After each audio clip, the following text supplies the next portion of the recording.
the spirit of alchemy.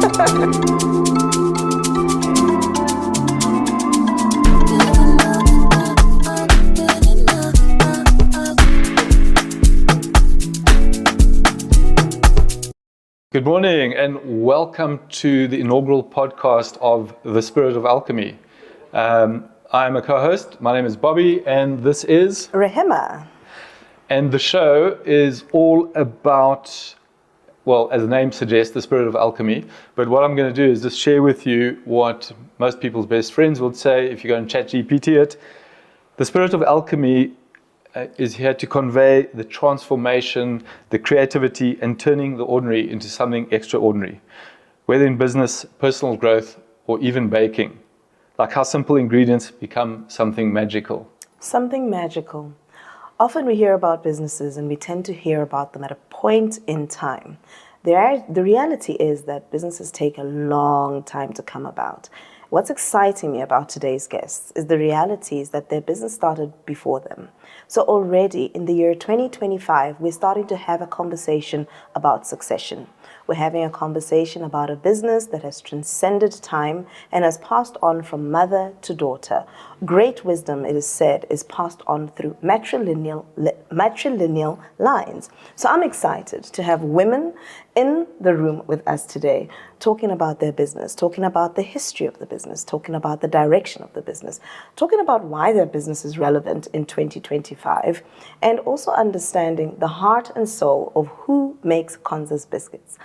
Ladies, welcome to the Spirit of Alchemy. Thank you. Thank you so much for welcoming us. Thank you, Rehema. Thank you, Bobby, for having us. Lovely to have you. Lovely to have you. So we have met you, but the audience has no idea who you are. And so I know that at the beginning, I was introduced to Rhulani and Rirhandzu. So I'm just going to give you a brief opportunity to introduce yourselves in the context so that you are here, whether or not your sisters, cousins, aunties, because in Africa, right? It's not necessarily just one line that says this is a sister. So we just want to understand what your family ties are and what your relationship with Conza's business, and give us a sense of the history. So let's take it.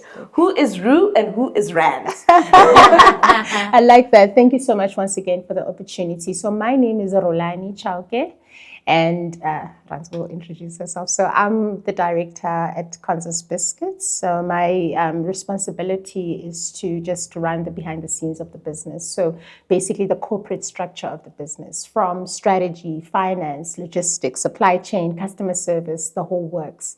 So the business is 21 years old this year. It was started by my mom back in the day, but the recipe is a family recipe from way back. So what we do, we manufacture vanilla biscuits. We don't manufacture anything else. We don't do scones. We don't do cakes or anything. We manufacture vanilla biscuits. We wanted to make sure that we perfect this. And how we distribute our biscuits is through stores. So we've got a couple of stores, which is Select Pick and Pays, Spars. And this, actually last year, we got a contract with BP Southern Africa. And we supply most of their BP Expresses. What they're doing is revamping their sites. And part of the offer is that a customer gets to experience a localized product. That's where we come in. So we've got a gondola end at most of the BP service stations. And also we recently got a deal as well with Total Energies as well. And also the lovely biscuits that you're seeing over here, they are Wild Bean Cafe biscuits, individually wrapped biscuits as well. So whenever you go to a BP Express or a Pick and Pay Express, you'll have an opportunity of indulging in our biscuits when you buy a hot beverage. So, I want to just jump in here. Yeah. These biscuits look absolutely amazing. Yeah. The only problem with them is that they are individually wrapped and they're in boxes, so I can't eat any. I know. But that's cool. Right now, we will indulge later in with them. Yes. But just it's Conza's Biscuits. It's Yes. the story of your biscuits. Yes. Can you maybe just share with us? I mean, it's a beautiful story, Yeah. but just the business, the story of the business. The business. What does that little storyline look like? Yes. So basically the business, what we do on a day-to-day basis is we have a very rigid process and system to ensure that we get these on the shelf as soon as possible. So our idea is that this should remind you of, or it actually does, it reminds you of your mom, it reminds you of your grandmother. We want to give that nostalgic feeling to our customers, and we want to ensure that this style of biscuit is available on the shelf whenever you need it.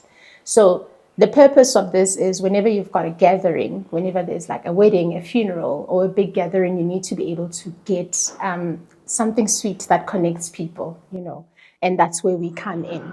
So it's artisanal style type of biscuits. So we've got a process. We work from Monday to Friday. Sometimes we've got Saturdays as well, and we've got shifts. And the people that we work with, we give the youth an opportunity to come in and work with us. Most of them, they're single moms, they coming from really poor backgrounds. So what we do is there's not a lot of intellectual work that needs to come in here. It's all about hands, you know, so they come in, everything is handmade. So we've got, I think we make about 8 batches. We've got a capacity of multiplying that. So we make around 12,000 cookies a day, and we've got capacity to actually double that. And since we came to this space, which is work pods, we managed to actually double and actually get more business at Conza's Biscuits. So I'll give Rehhandzu an opportunity to speak more about what's I'll tell you what you're sounding like. I'm listening to it, I'm like, this girl's been going to pitches. And she's been telling people about her production capacity. She's been telling people that we can do it. This is a product, you should be eating it. You're sitting there and I'm sitting back and like, this girl have you been in pitches quite a bit recently? Yes, I have. I have, because what I do is I sell. My trade is selling. Just come in and just come in ready to sell. Girl, we love your biscuits. Thank you. We are sold on your biscuits, right? So and I appreciate you providing that perspective of, you know, a fully functioning operational unit, right? That is not only available, is not only servicing an existing market, but it's servicing a growing market. You're also speaking about the sophistication of the market that you're servicing, which is really around the convenience, eating, buying, and also in fast food, because that's where you're finding all these Totals and BPs. They are eating on the go. So you're saying to us that you have a product that is servicing a market that's on the go, and you're good to go and you're ready for it. Yeah. I think we want to take another slant to this business around the heart and soul. Is this where you're coming in, Bobby? We do.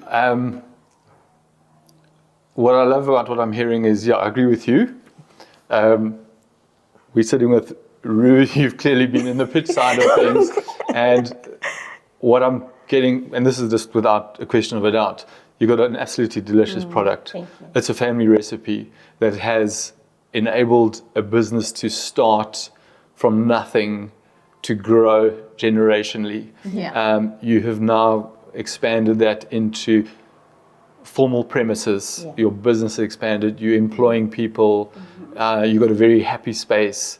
You're setting the world alight, and you won the MTN Small Business of the Year award last year, which is fantastic, amidst a lot of competition. Yeah. So you guys are rock stars in terms of business and what you're doing. And it seems to be, it's not seems to be, it definitely is, it's a family trade. So that's absolutely awesome. So you've grown up in this environment of business and baking and all this kind of stuff. But you're sisters. Yes, we are.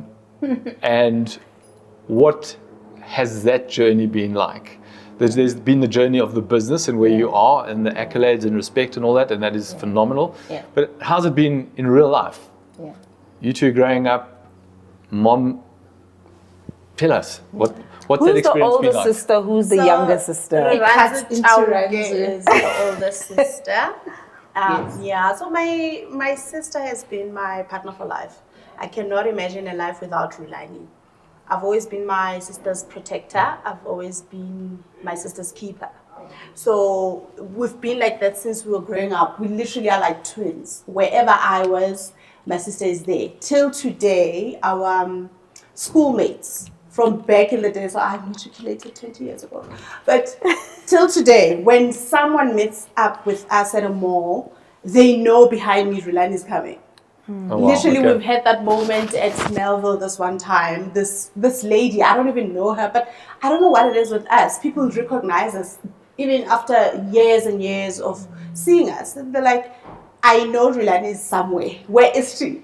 boom, Rhulani came through.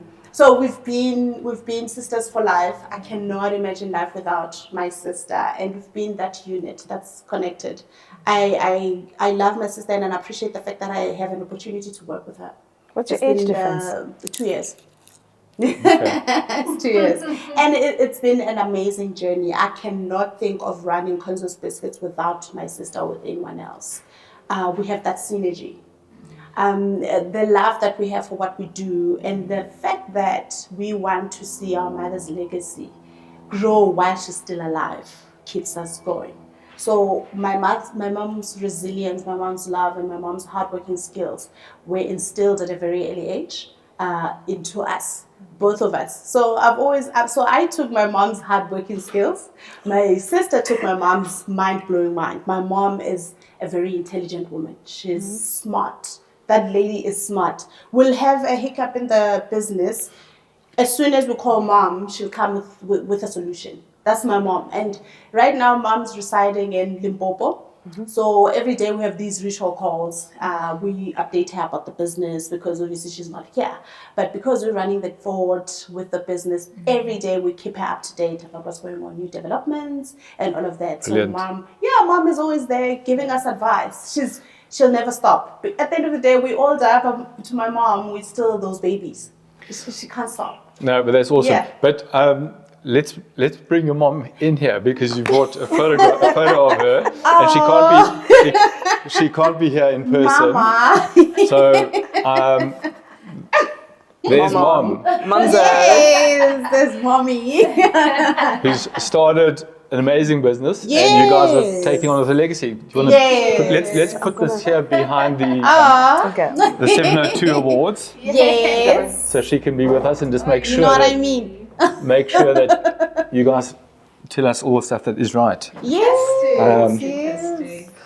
So this is a real true family success Yes, it story, is. passing on of a legacy, picking up by daughters who are joined at the hip, who, I mean, you can just see the energy between the two of you, which is, it's often not there within families, but that's how you've grown up, so that is amazing. I want to jump into, the stories that how you've got to where you are. You've shared the business, you've shared a bit about the sisters and growing up. I just want to read a statement to you. Okay. Again, let's pretend I'm technically astute. I'm going to use my phone. This sort of came up for me in one of my little readings. Okay. It's a statement. If you never learn the language of gratitude, you will never be on speaking terms with happiness. True. So what I would like you guys to share is just looking back in your journey in the business as sisters. There are always moments, great moments that we could or should be grateful for that we maybe aren't at the time, don't know about. But what stands out for you, maybe 2, 3, like what are the moments, what were the moments of joy or the moments where this was like a turning point that you can remember, that you're grateful for, that happened to you in your journey? Well, if I can just take it back a little bit, I always like to preface this, like imagine 2 little girls growing up. It's 4 a.m. Your mom has been baking since like 12 a.m. You're hearing the sound of pans and ovens and the heat and the smell of vanilla biscuits. And her waking up us actually waking up in the morning, preparing for school, getting a little bit irritated that the house is a bit of a mess and we have to clean up and help this lady with her biscuits so that she can give us money to go to school, but she's also preparing herself to go and sell at a taxi rank. And us not really taking that seriously because it's there. And then you fast forward to around 20 years when you get like an award and you see that this thing is actually serious. You know, it's like a big thing. It's a big deal. It's a story that is being told whilst we're busy, whilst we're alive. So the gratitude comes in. This is a very simple product. It's a biscuit. But this biscuit has been able to support more than 50 people. because part of what we do is reseller programs where we give people an opportunity and we also guide them on how to sell. So we do white labeling. You come in, you buy this, and then you just slap on your own label and you on sell. So we're very grateful for that, and we're realizing that this will actually outlive us, and it will definitely outlive our mom.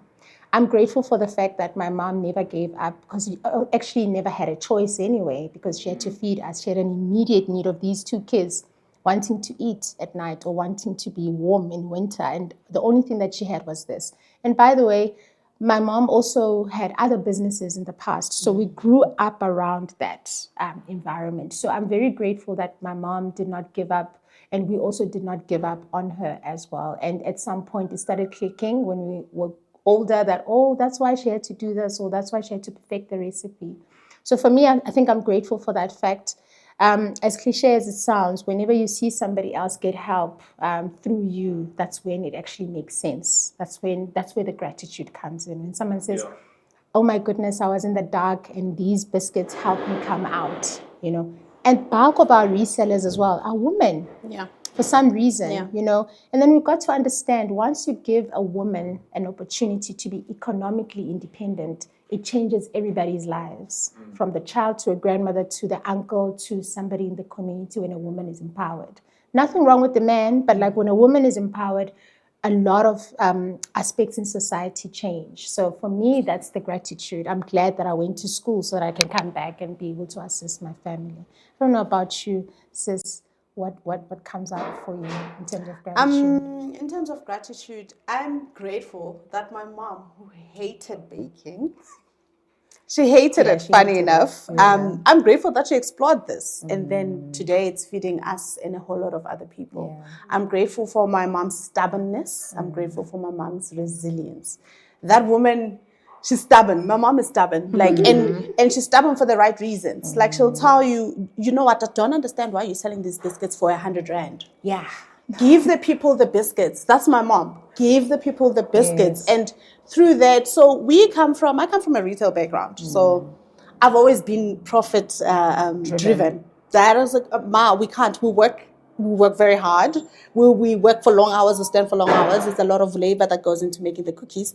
We cannot sell these at almost next to nothing. And my mom's just like, what's your profit margin? You know, my sister will tell her, okay, we're making this much. And so like, give the people the biscuits.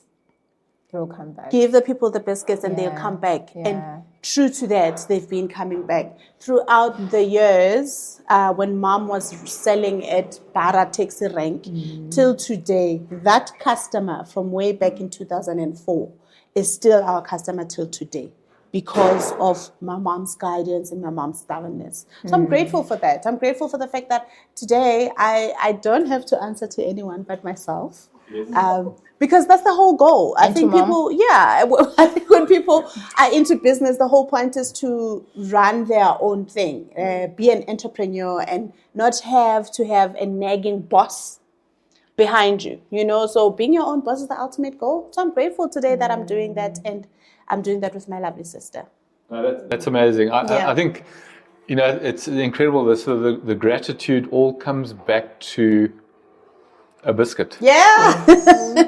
And you said something about the biscuits feeding people. Yes. But it's not the biscuits feeding people only. It's the business you've created that is feeding all these, all your staff, your resellers. That's an amazing story. But the gratitude there, and also obviously the huge gratitude for your mom. She's done a lot for you there. I mean, that's amazing. Yeah, and we are not making losses, by the way. As Rhulani was saying, my mom is like, give them, you know, because it's all about bulk. I got to understand, okay, bulk selling. That's what we need to actually focus on. But she was like, you are marketing yourself by making sure that you feed the people the biscuits almost like at a very affordable rate. You'll see them coming back, because once they're hooked, they need to come back to you. And then you can start scaling up or increasing the prices after that, you know, because these people, they have nowhere else to go. And not to say this is like super, super unique. Of course, you can find these biscuits, I mean, other recipes or whatever, but then I can stand here and say, ours is super unique.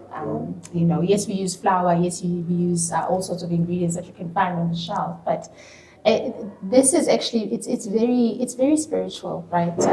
Because what keeps happening or what we keep attracting is bigger than us. I mean, I used to work for BP, but how BP came back or it circled back, they heard us on the radio, and somebody else that used to work elsewhere heard us on the radio, and then they were like, oh, okay, we are revamping a BP bara site, and these people are saying their mom used to sell at bara, let me call them up, and then we connected. It literally was pure coincidence, and because of that, it calls other aspects as well. Yeah. And the township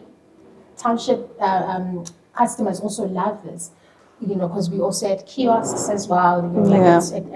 I can talk for so many hours about this. But it's more than us. It's beyond us. It's bigger than us. Yeah. And that's why I always say it will outlive us. I mean, besides feeding people the biscuit, I think what we are trying to do within the market space is to bring convenience of a homemade biscuit on the shelf. A lot of people will tell you when we have weddings or funerals, we have to place an order somewhere and wait for those biscuits to be made or those scones to be made. What we want to do is to bring that 5 liter, 10 liter, 20 liter bucket on the shelf. You don't have to order. You just literally go to BP Bara site and you buy that bucket and you're good to go. Yeah. So that's what we're trying to do, and it seems to be working. No, it definitely does sound like it's working. Well, it doesn't sound like it's working. It is working, which is amazing. And that's an amazing, you've touched on quite a lot of nice little nuggets in terms of, from a customer's point of view, from having a product that is almost your mom paid it forward. Yes. And then, so you get back. That's the way the universe works. Whatever you put out there, you're getting back a whole lot. It responds. That sort of frequency comes back to you. But the gratitude for things that I often find that as a parent, and I'm sure you've had the same thought, when your kids are growing up, you look at them and think, one day you're going to be grateful for all the stuff I've gone through. To actually get you to through school, through university, through whatever. And there's obviously a point in time when, you guys have just expressed it. I'm sure your mom's exceptionally proud of you two of her beautiful daughters, as anyone would be. But it's that point in time when you do become grateful. And I never know when it is. You guys have expressed it really well, and there's no doubt about it. And often people think about gratitude in terms of things that go well, and I'm grateful for this and this and this. Yes. But there are a lot of hard times in life where really horrible, difficult things happen, which I think we need to be equally grateful for, because those are the lessons that you remember. You don't really remember the good times. Anyone can have good times. Anyone can, but it's how do you get to those good times? So it's the up and down. So what are you might not have thought about them, but where have you been thrown in the fire? What have been hard moments for you that you are grateful for in hindsight? Yeah. What have been your big learnings Yeah. as sisters, as growing up in an entrepreneurial environment where, they're waking up at 4 a.m. and, what you've just painted is there's a very happy ending. Yeah. But what were the really hard points that you actually had to dig deep and say, I'm holding in here? It's been defining for you guys, business-wise. The fire or the lava. I was laughing because it looked like there was a bit of censoring going on there. There was definitely something There going was on. some censoring that happened there. I don't know if it's a too soon moment. No, we've been through the lava. Oh, I'll start back Okay, I'm in just the going to bring some days. fire into the... Okay, so let's...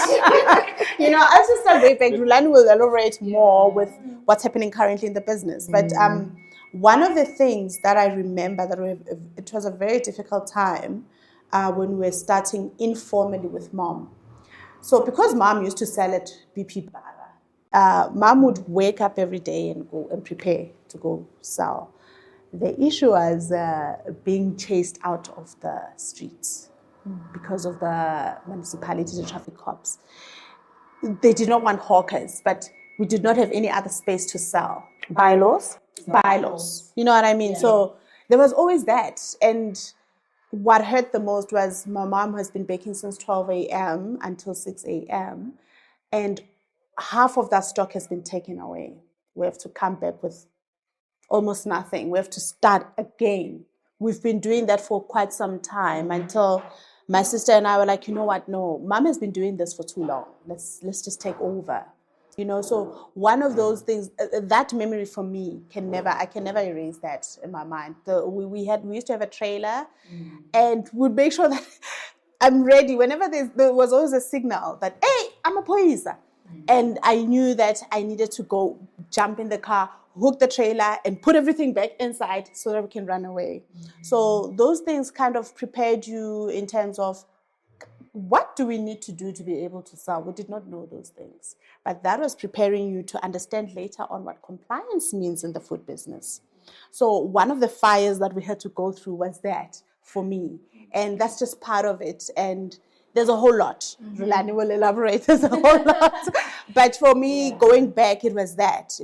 That's been entrenched in our story. You know, and it won't leave us anytime soon. And we get to understand when we pass Bara Mall or we pass wherever in the townships and just see people selling, like, I know how difficult that is. And hopefully with that person's patience and strength and whatever it is, they'll come out and be someone better. Yeah, so what's really, what I like about that story is that life is going to deal you a horrible hand. Yes. Unfair, for whatever reason, but and that's going to happen to every entrepreneur, every journey.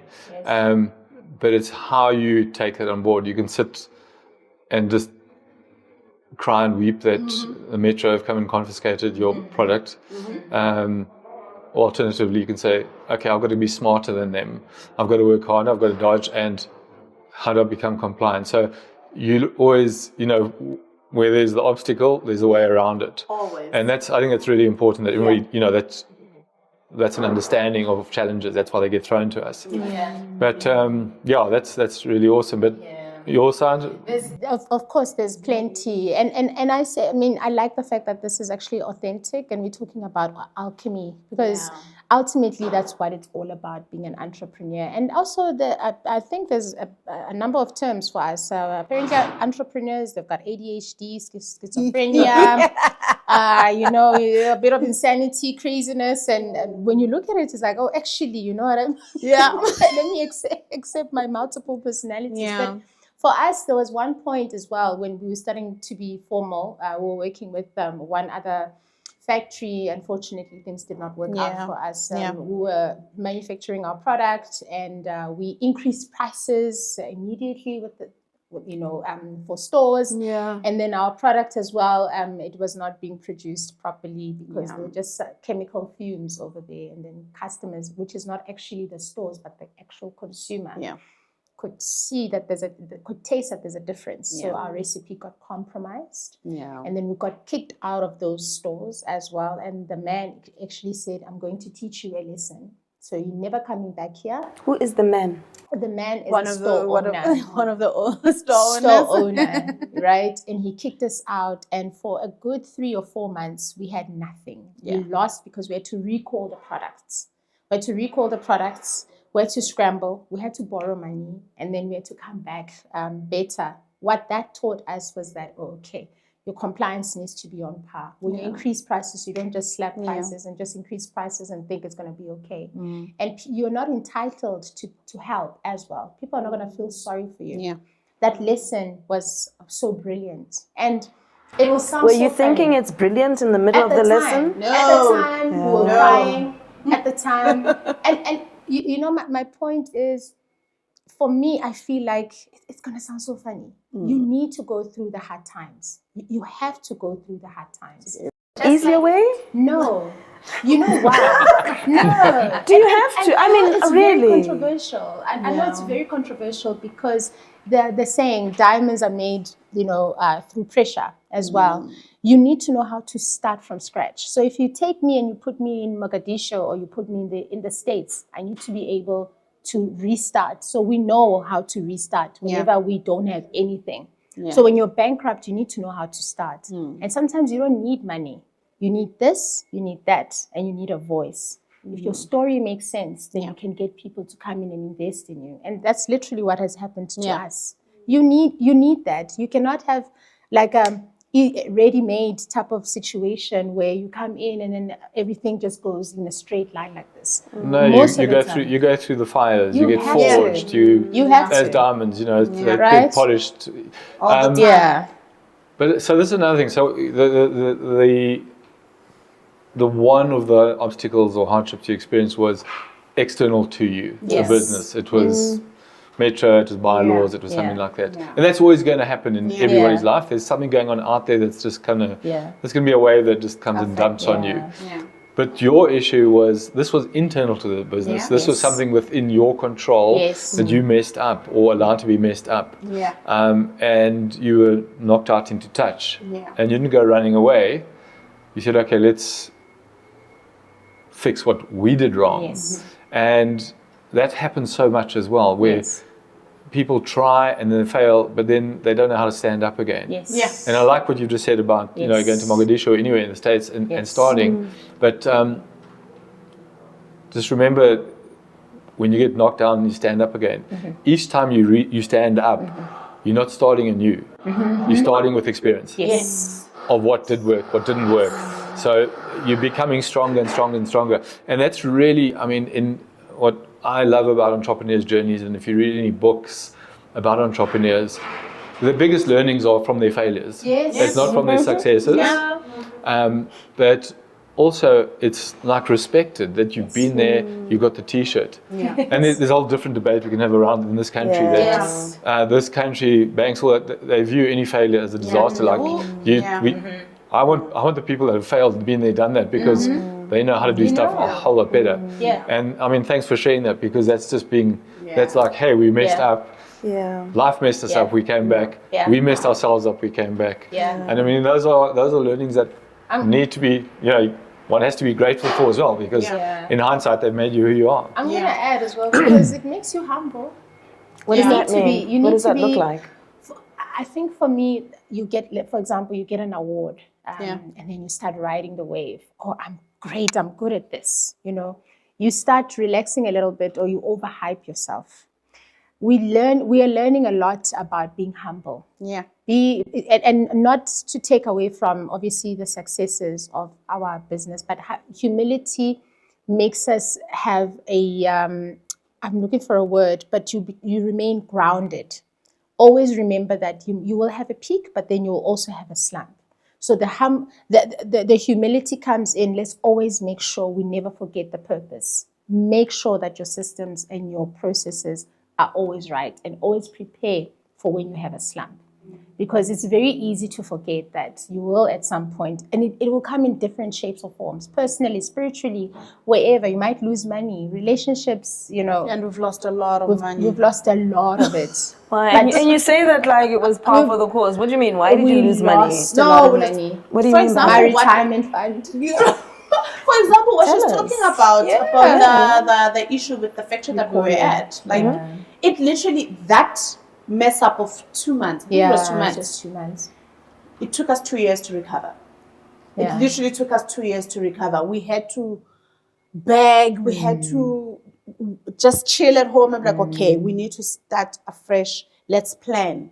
That meant that it didn't mean that the bills stopped, right? The bills were piling up. We did not have money, but all the little money that we got, we needed to invest back into the business, because we did not want this to die. We did not. Also, part of us is we don't want to disappoint our mom, because she's worked so hard to build this, right? So we were like, no, Conza's Biscuits cannot fall. We need to keep it up. We need to keep going. No matter how bleak it looks, we need to keep going. So anything, the funny, one of the parts of how Conza's was built is people don't know. They'll think we were funded. 90% of the business was self-funded.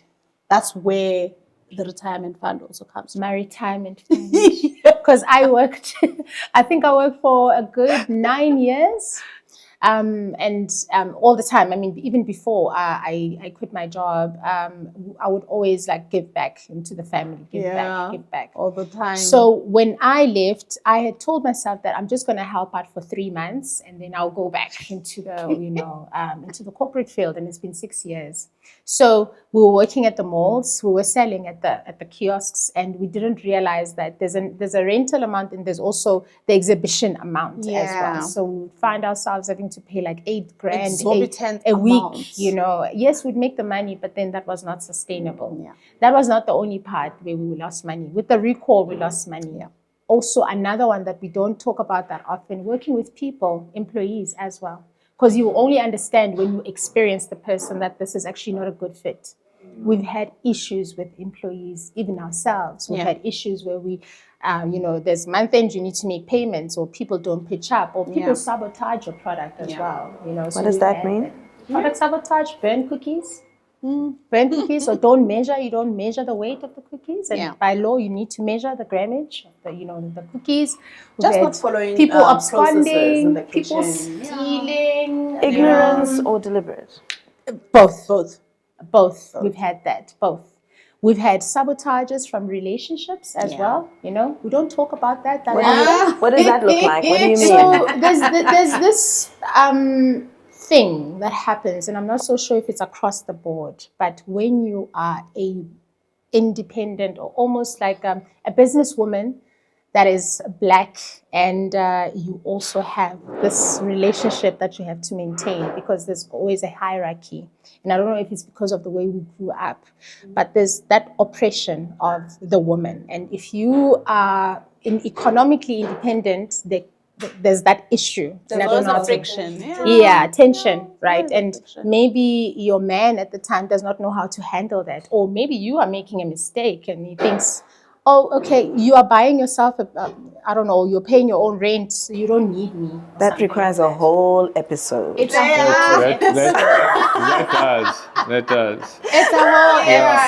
And It's not a only whole, us. it is. Even our mom, even our grandmother. And in terms of how it actually manifests. People don't want to talk about that. Like you're saying, it's a whole other episode. But it really does affect your business to a great extent. Yes. If But you are how do you, so if you're allowed, because all these things are what you're speaking about.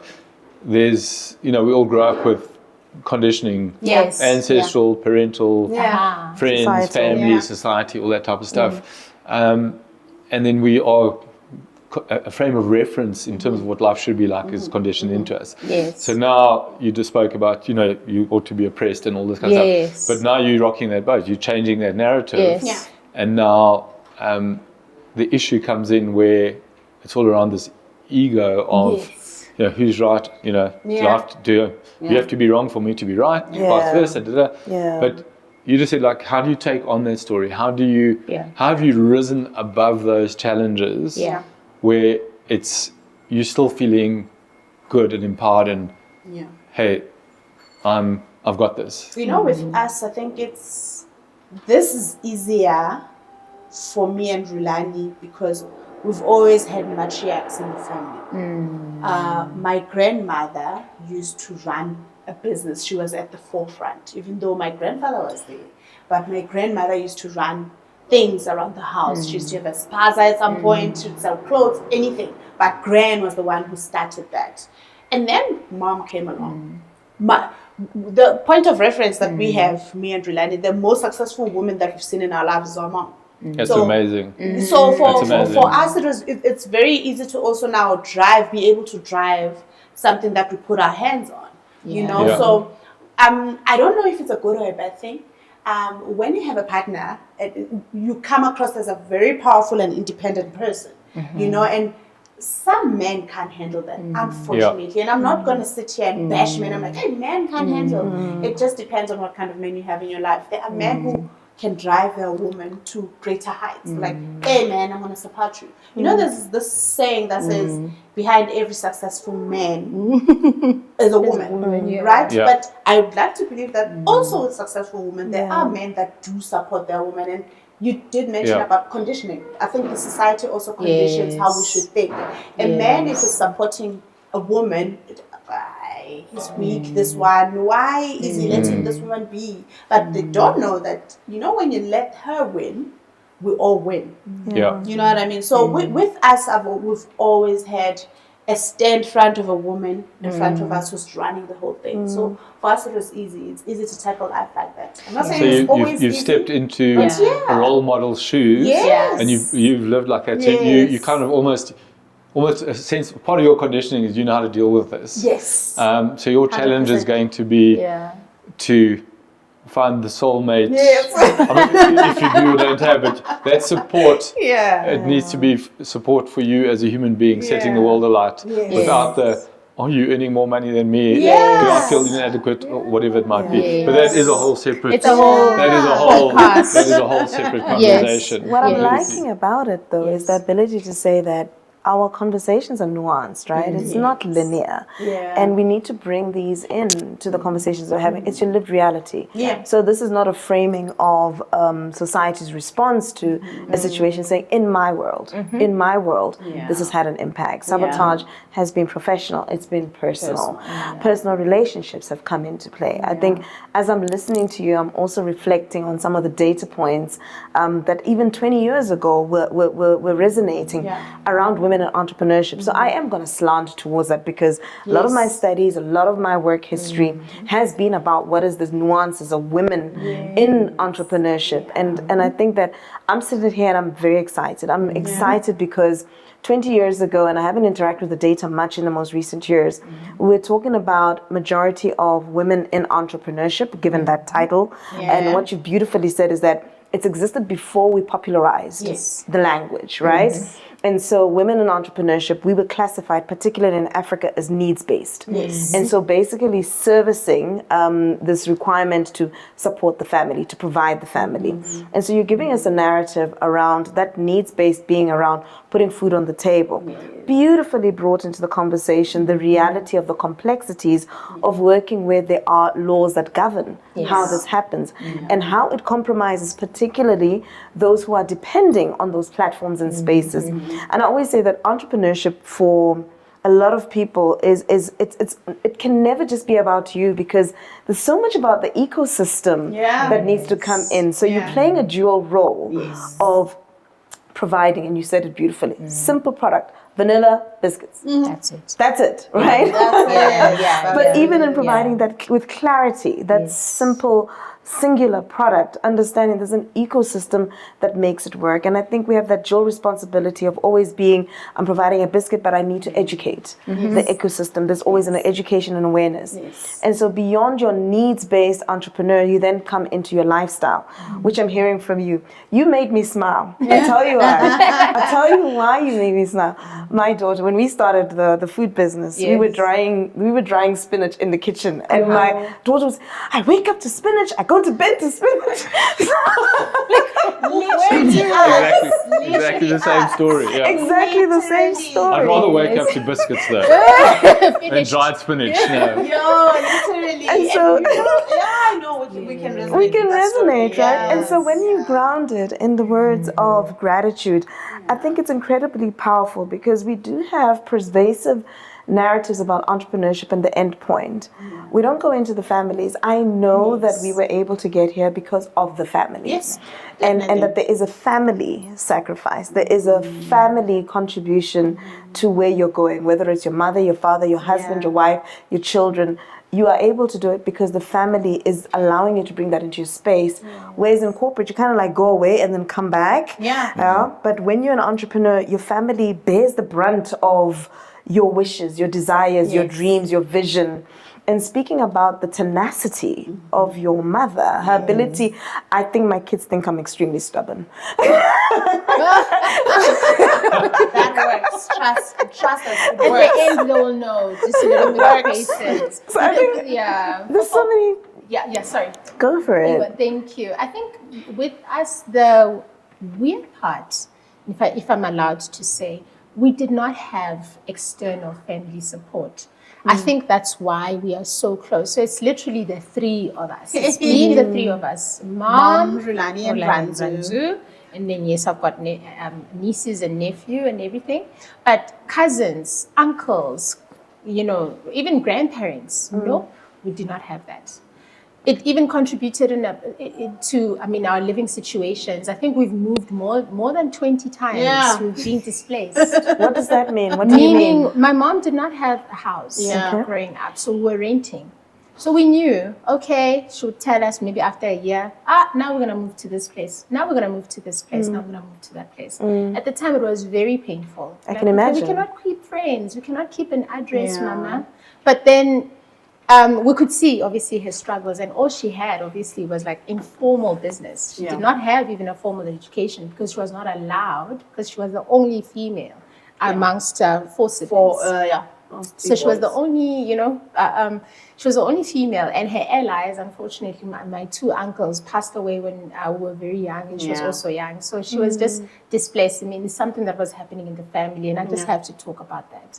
But the beauty of that is that we know how to adapt. We can adapt very easily to different environments. We've lived in, really, really terrible environments. Your expressions are priceless. I'm like, tell me more. Let me tell you, I always tell my sister, I'm like, I wish people could experience this side of you. But it's so funny. When she's not giving you her picture.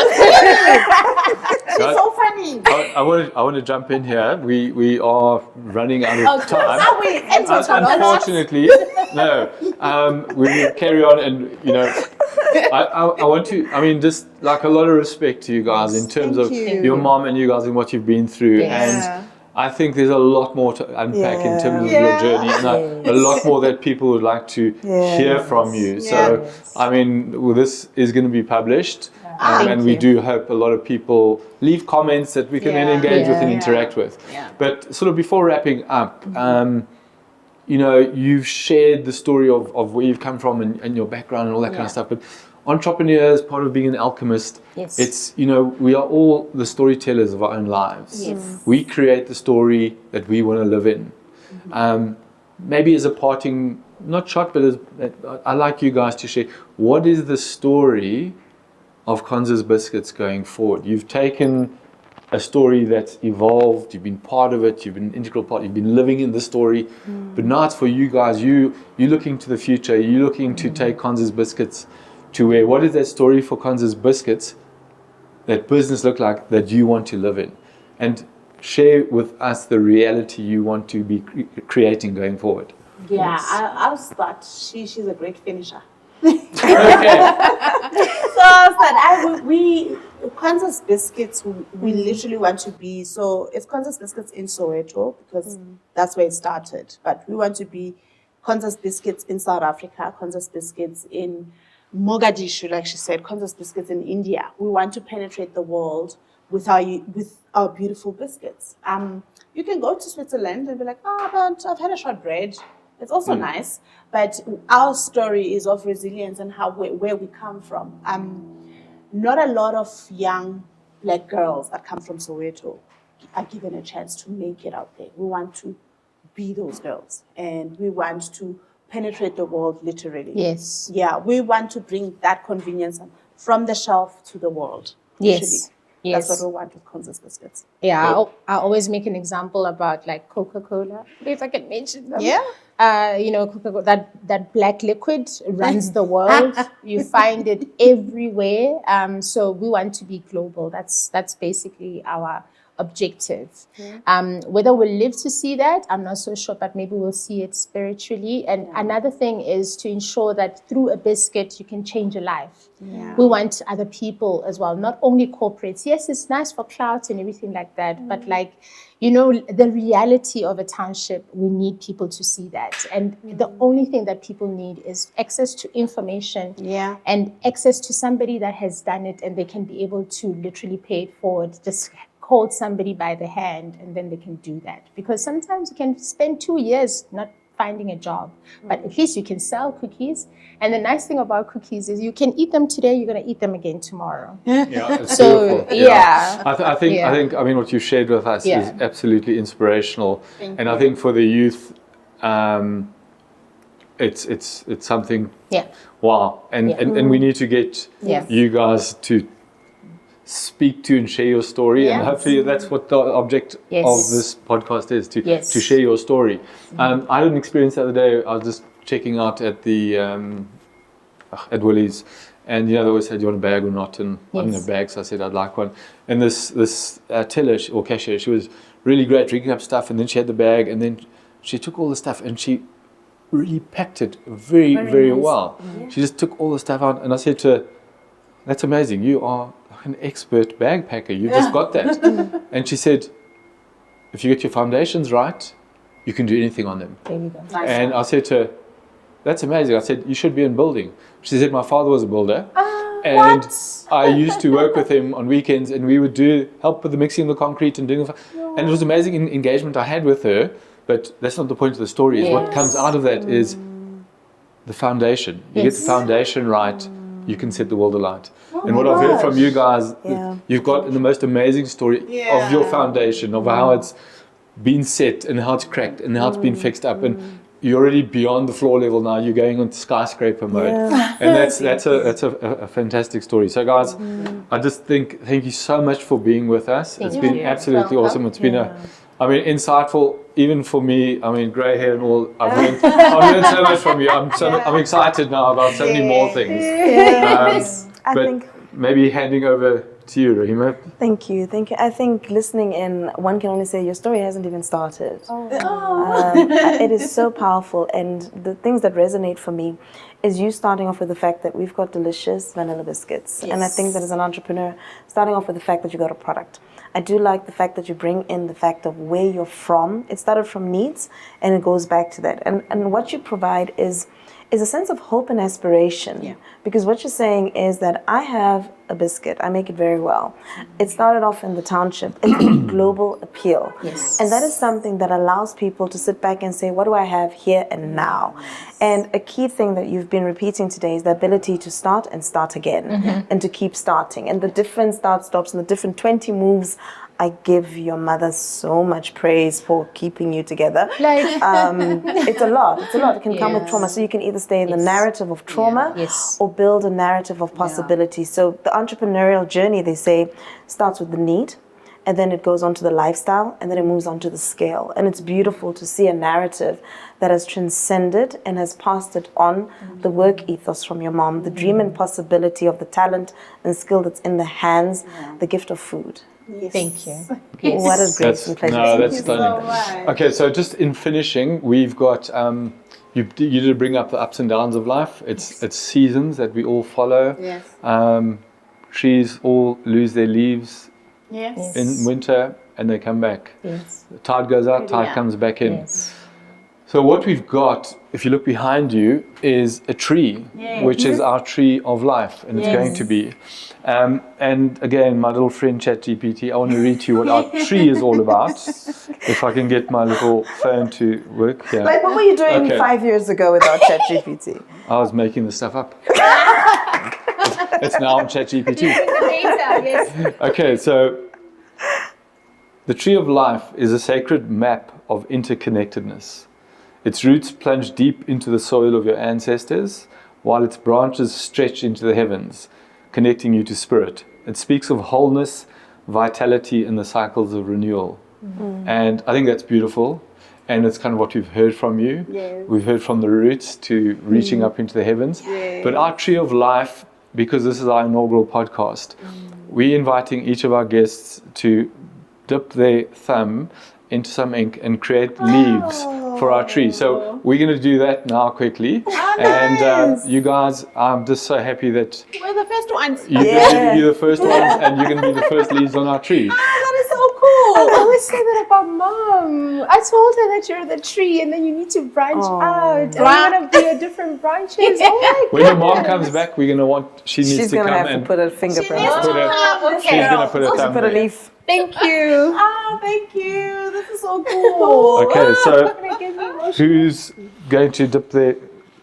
I'm going to leave you guys We'll to do start it. with I don't the want to crowd it there. starter. Will you Yes. take the pad Yes. and just dip your thumb into it, and then Thumb choose a and- spot, thumb or finger, whatever you feel. Oh my gosh. Which one? Yeah. Okay. Left, right. Hey, this one's too big. Okay. Look down. Look down. Oh, girl. Let's put you there. Okay. Wow. Oh, that's very pretty. That's awesome. Thank you. Okay. Oh, this is so cool, you guys. Tree number 1. There we go. Thank you. Sure, this is so cool. This is so cool. You want to be close to me? Oh, I'm gonna be close to you. You want me to be close because you? Anyway, my Okay. sissy. Anyway. All I'm gonna. Do you guys have a fight? We do. We do. Okay. It's about business most Please of the put your thumb Okay. For goodness sake. I think she's looking for the perfect angle. I'm looking for the. Here we go. Okay. That's There we right. go. Thank And you. now I think, Rehema, you need to put your finger on there. Definitely Yes. gonna put my finger on Here there. we go. Here you go. And it's my favorite color. Yes, I can see. Do you know? You know? This is so cool. So I'm also going to be one of those who wants to put it somewhere scientific, symbolic, Yes, significant. yes. Go with the feeling. I am going to put it here. Look at that. Oh, that's Nice one. This is so cool. And time for you to put your finger. Yes, I got to reaching for the heavens. Yay! There we go. Amazing. Thank you so much, awesome, guys. awesome. I just have to finish this. You guys just have to give you like an energy hug. Thank you so much for being on the show. That's been absolutely amazing. That was amazing. It feels like we've got so many more conversations. Thank you so We're going. We Yeah, I think so. It's like there's a part 2, right? I feel like we just gotten started. And it's like, We just got the energy going. Thank you. It's like awesome. Thank you. Thanks, guys. And that's us. that's Done. us. It's Thank a you. wrap. Can we eat your biscuits now? Girl, I was waiting for the lipstick. I'm gonna. I was like, I want a biscuit, but I just thought a miss with the lipstick.